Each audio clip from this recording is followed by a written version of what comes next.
Well, the big Darlek's actually ready to harvest again. It's been a little while since we did it last time.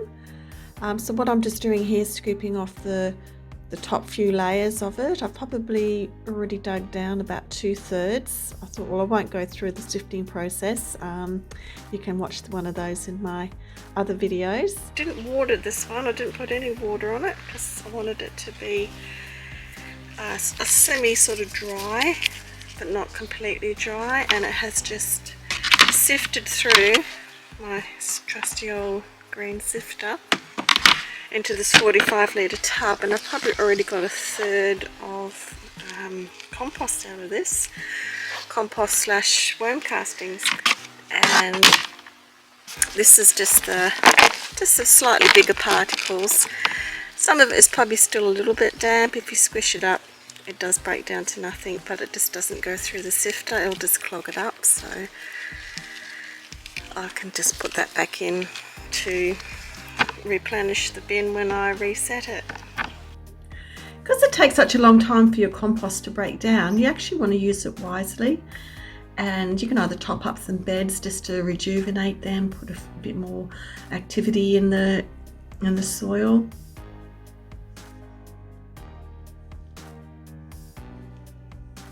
And once you can sift it, like I use my green sifter, it comes out very fine, and you can use that as a seed raising mixture. Once your compost is ready, it's light and fluffy, and all you want to do is play in it just for a little bit. So I did.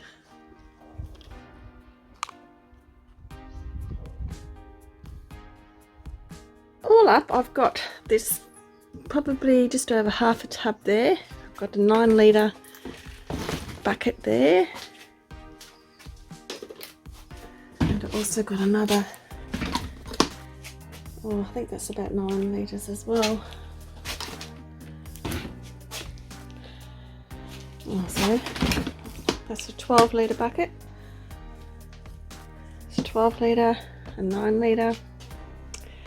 Add that to that, I reckon I've got 45 litres, which is equivalent to 2 large bags of good quality compost, which otherwise would have cost me about $22 or something. So I've saved that. So here I have the compost. I'm just going to mix that in with a little bit of sheep manure left over here and a little bit of premium potting mix.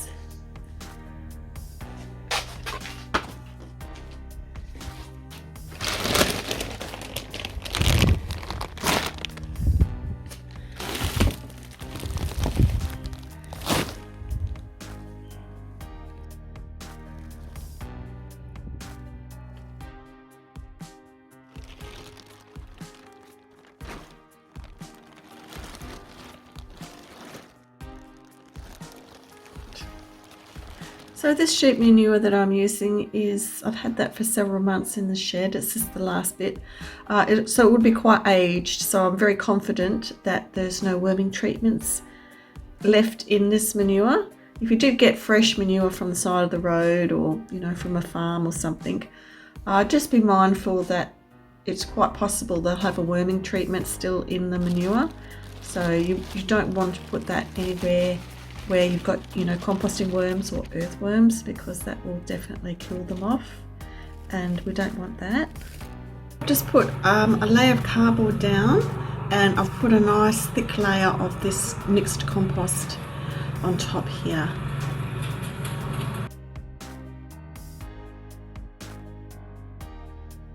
So what I've decided to plant in here was some Super Roma tomatoes. I've had these in the punnets for a while. I thought I'd better get them in the ground.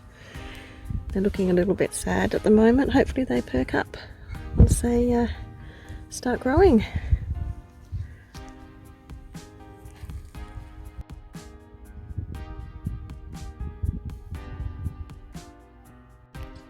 So I've just got about probably half a wheelbarrow load left of the compost. So I'm still yet to decide what I'll pop in there.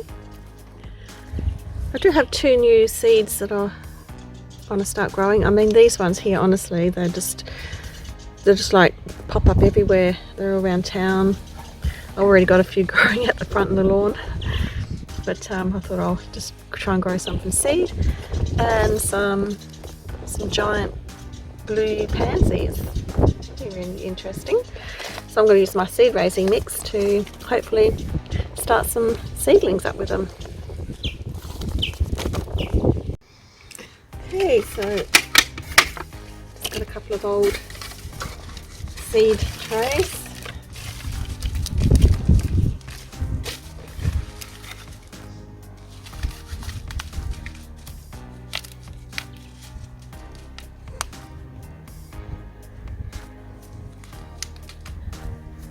Oh, these seeds are so tiny. I don't know if you can see them. Just here, so tiny, looks like strawberry seeds. I'll put a couple in each one.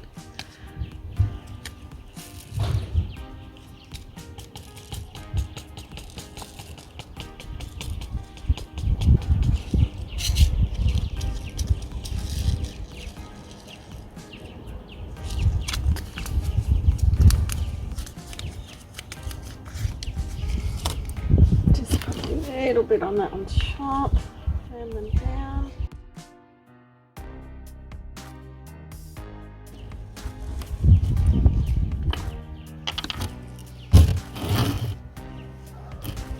And this one here, I shall do the gazanias.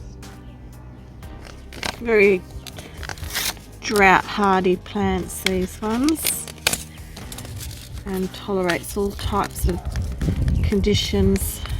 And we get pretty windy where we are as well, and hopefully, well, they should survive. They can survive out in the wild.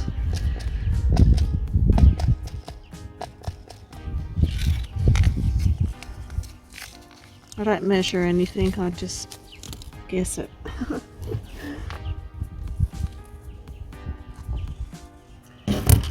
What I call rustic. There we go. And I've got my little tags out of my milk cartons. So they were the ganzanias. And the, oh, it's a bit big, but pop that in the end there.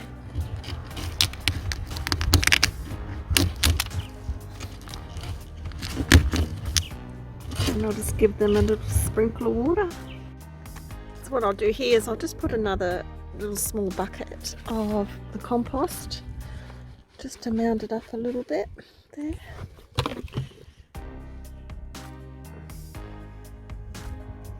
It will settle down once it gets a bit of water on it. I'm going to plant some rocket, that's on the seed tape, and just some radishes, just something low growing. I don't know where my little piece of wood was, where I could make a lovely, nice straight little line to lay the tape down. It's quite damp this anyway, so I don't need to put any more water on it. Oh, it's probably only 30 centimeters long, just to give it a light cover over. Just dampen it down a little, tap it down. And here I'll just do some a light little row of radish. Sometimes people mistaken these for worm cocoons, but they're not. They're just actually part of some fertilizer.